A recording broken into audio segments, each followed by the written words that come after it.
I'm getting this question quite a bit, so I thought I'd do a hot day help on it and hopefully clear it up for some folks.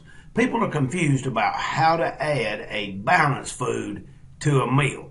Well, a balanced food is a balanced prepackaged meal. That means we've qualified it. It has more protein and bad carbs, which makes it balanced, and therefore it is of meal quality. We could have 200 to 400 calories of that as a meal. That would work for any balanced prepackaged meal.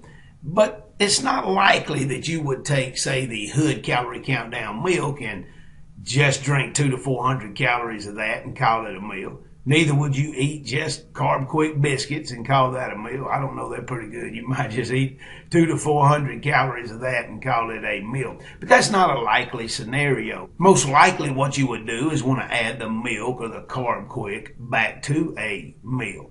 If it is of meal quality, a balanced food, you can add it to any approved meal. Let's say we have a fatty protein and a fibrous carb. We're going to eat a steak and, say, broccoli and mushroom. That is one of our approved fat burn meal combinations, so you'll be fine eating that. If I add to that, say, a Carb Quick biscuit, well, then all I got to do is just carve out enough of my portion to make room for the biscuit that I add.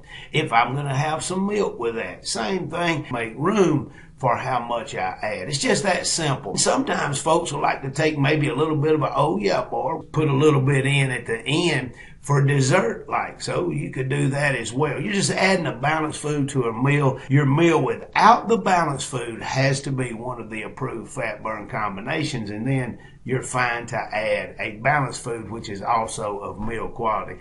I hope that wasn't too confusing. I hope that's turned on a few light bulbs and now you understand how you can add a balanced food to any meal.